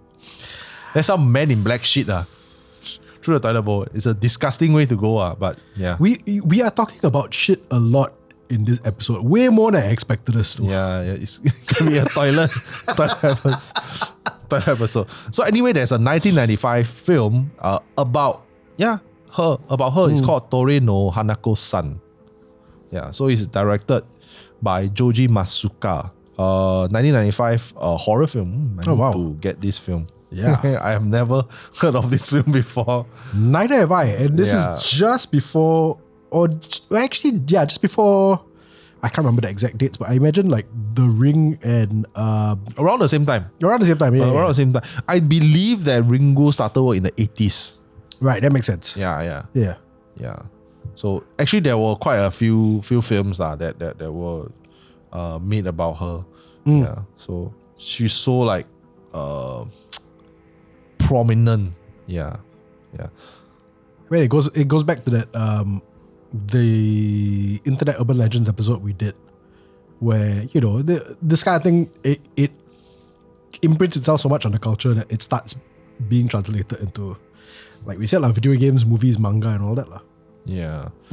But given the chance, I mean, throwing this question out to everyone, and Wayne, would you play the game? Would I play the game? The Hanakosan game? As in go summon it? Yeah. That depends. I will ask this question, which is a variation of the same question I asked Nakia when we did our Walk of Courage. Are you asking me this as Wayne, or are you asking me this as co-founder of HANTU? Two very different answers. He's like Dr. Jekyll and Hyde.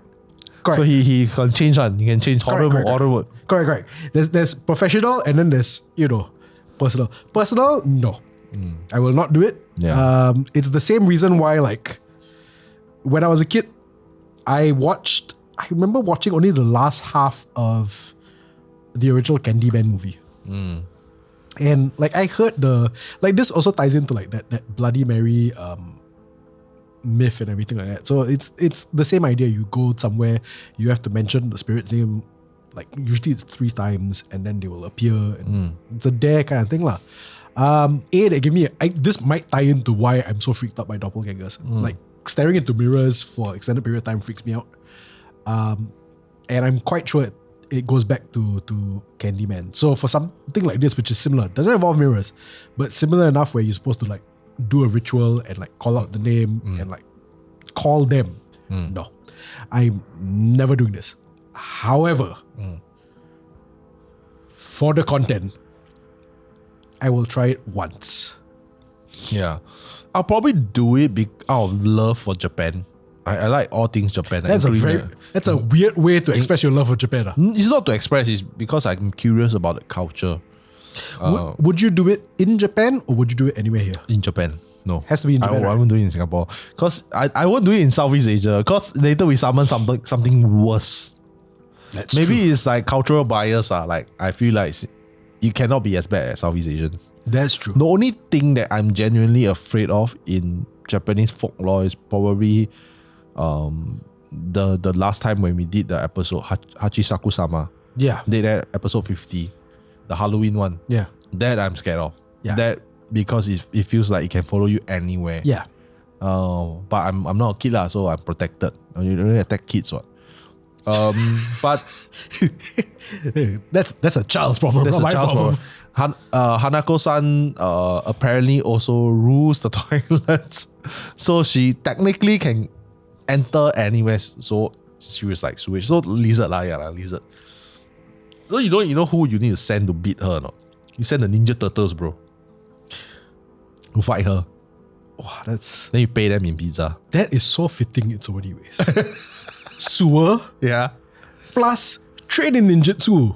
So true. Yeah. I mean, to be fair, I'm quite sure the spirit isn't trained in ninjutsu lah, but still, who knows? Who knows? Yeah, who knows? Right? Maybe they got the same master. Yeah, maybe Splinter taught her. Maybe Splinter is old as shit. Yeah, he's like probably. Yeah, so I would probably do it for the love, because I want to know, but at the same time, it's also because like, I mean, I've done Bloody Mary before lah. Nothing happened. Oh, you did Bloody Mary? Yeah. Chalet. Of course. Really stupid. Of course. Because the chalet already haunted already. Then you go and do Bloody Mary like not 2 times enough. the experience. Like, because later you summon something even worse. It's like haunting in surrounds. But to be fair, we did it with a whole bunch of us. So all y'all can take her down. No, all of us got courage to do it together. Okay. I won't do it alone, especially in the chalet. Oh, screw that. Yeah. I actually, to combat her, I would send Ninja Turtles is definitely the top answer. Spider-Man. Shout out to another friend of ours, Mehan. In her latest book, one of the characters is a deity of toilets. Oh my god. That protects people who use the toilet. This is made up, right? This is not based on. No, she was doing research on this, and apparently there was a deity of toilets. From where? Which mythology? I can't remember which mythology. Jeez. Chinese, I'm quite sure it's Chinese mythology. Chinese got deity of toilet? You ask her. Damn. Okay, I need to find deity of toilets. Wow. Oh, really? God Yeah. God damn. Yeah. Oh no, but it's not Chinese. It's Japanese. Oh, it's Japanese. Oh yeah, so on brand. Oh, there you go. Send him. But yes, deity of toilets. It's called Usamyo. It's a variation from Buddhism. Okay. So that is called the Wisdom King. It's a variation from this Wisdom King god. I was surprised. But like it looks kinda scary though, you see. I will say I do love that your reaction is God damn to toilet deity. Yeah, no, it's like ranging from because the article is like ranging from Japan to ancient Rome. Yeah. I think at this point it's safe to say that I'm going to have to rethink whether this is going to be the haunted schools episode or the haunted toilet. The haunted toilets episode. No, it's still haunted school. Still haunted school. Because when you go to school, the first ghost story, the cliche is like someone, hey, you don't go to the 4th floor, the third floor toilet. Haunted, got ghosts. So this one I can completely understand 100%. Yeah. So yeah. However, this could be a backdoor pilot into our Haunted Toilets episode. Yeah. Let us know if you want to find out the toilet. Would you want us to do an episode Yes. specifically? Okay, Carl's already said it, so we would like to hear from you, but clearly we're gonna have to do this at some point. Yeah. We will have to do the toilet one. Yes. Launching on World Toilet Day. I'm not joking. There's an actual World Toilet Day. I know there is. I know there is. That is precisely why I think it's founded by a Singaporean. Yeah. Well, now you all have a preview of at least one episode that we're doing this year. Yeah. Okay, so those are the stories that we found online that we've heard before. What about you, man? Do you have any school ghost stories? Oh, so many. Actually, you know what? Let me go first because I don't have any personal school ghost stories. But going back to what you were saying about that first story that you hear is always haunted toilet, and that is always been my experience. I've never heard any particular stories, but it's always a case of, especially in older schools. So the school I went to, had moved to a new premises by the time I got there. But the story that I heard about the old premises was, it's always a case of somebody taking their life. So it was apparently a student in the old premises who took his life in one of the toilets. And so his spirit haunts that toilet. Same thing, you told me stories about your school toilet also where, what was I can't remember the exact details, but it was also a school toilet where the ghost was haunting it as well. So that's the thing. In my experience for school ghost stories. Yeah. And this is why I was thinking, is this a backdoor pilot for toilet ghost stories? Is that it's always in the schools. It's always in the toilets. Yeah. Toilets is the darkest of all. We've talked about this extensively. Toilets is the most in part of any building. Yeah. Most of the time don't see light or lack of light, very little glimpse of light, congregates the most form of negative energy, which is human waste, and some entities do feed on human waste. Yep. So yeah, I would say that it's haunted. Just so you know, by the way, ever since you revealed to me that some entities feed on human waste, now when I cut my nails, right, I always throw them into the toilet, and then do some business after that just to make sure I get a proper flush. Yeah. Okay, so you got a story? No, that's it. That's the thing. I don't have that's why I said I want to go first, because I don't have a particular story, but every single, it's not really story lah. It's like I said, it's always the same thing. It's the toilet the toilet in the school that's haunted, and sometimes the variation is that somebody took their life in that toilet. That's all I've heard. Strangely enough, for all army camps lah, hospitals lah, all this, schools is the one where I've never really heard ghost stories. Yeah. For me, my story is quite short. This one I have not told before. Just remembered. I used to study in a tertiary school. Not the art school, the other one before the art school.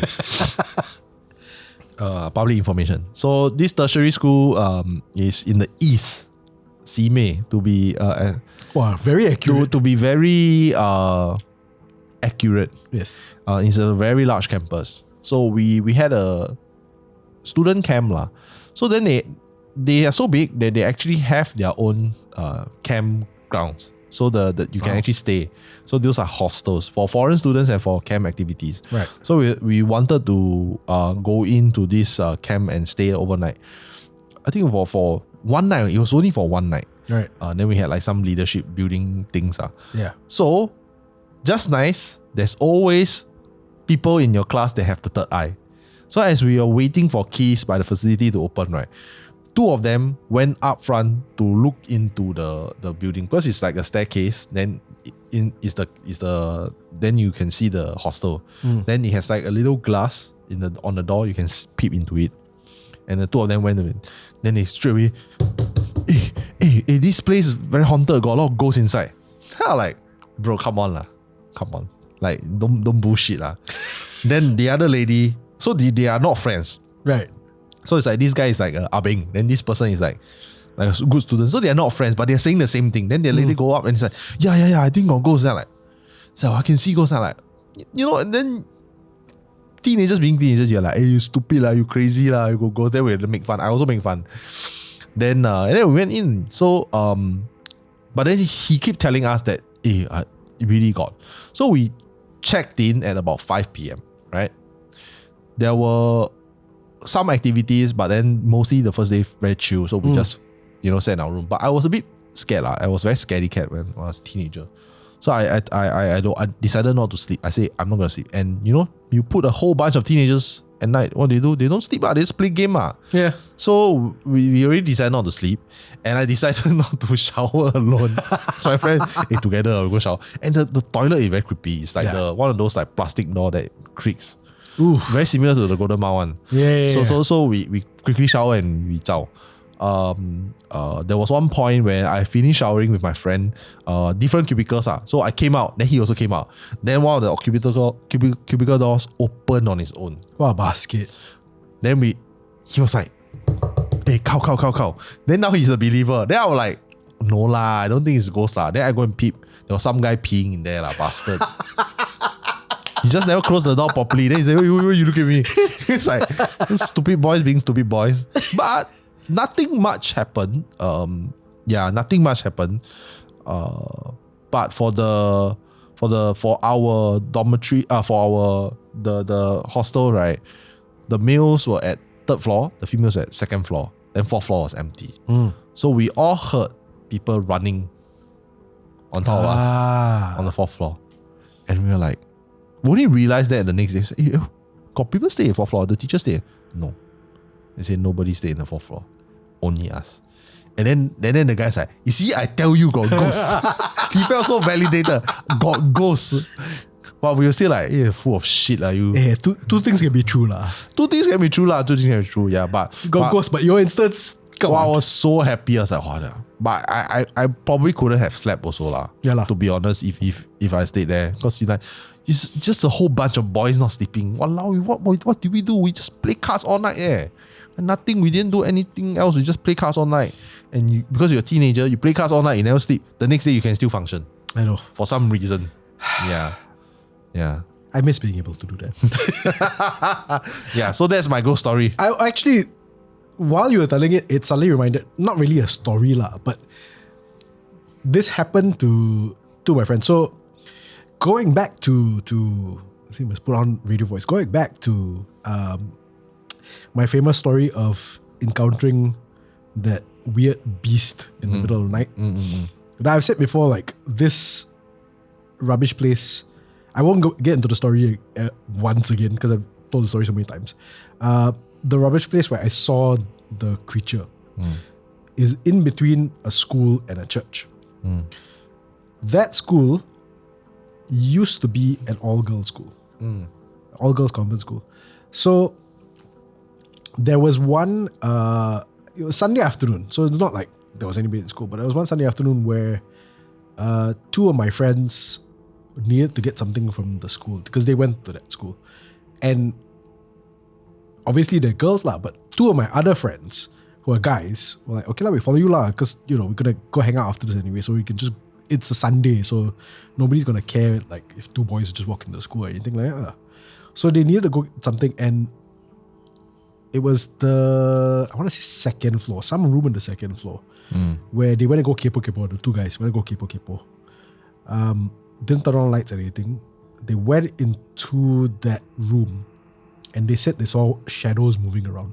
And that's it lah. Like they saw shadows moving around in that room, and they knew it was empty because it was a Sunday. There's nobody else around. There certainly wouldn't be anybody specifically hiding in one room waiting for people to come in and then they go, woo. So yeah, that is the only. Let me just double check, because I thought I didn't have any ghost stories, but as it turns out, I have that lah. That's the only ghost story I have for a school, where they saw the shadows moving in. And this is afternoon, no less. It wasn't like nighttime they went into the school or anything. It's afternoon, lights went on. I mean, granted, they could have switched on the lights to see what was in there lah, but I think as a teenage boy, the smarter thing for them to do was just run lah, which is what they did lah. Yeah. So yeah, that's the only other story, and it's funny that it happened in the same school. Did they tell you Did they tell the girls? I think they told the girls.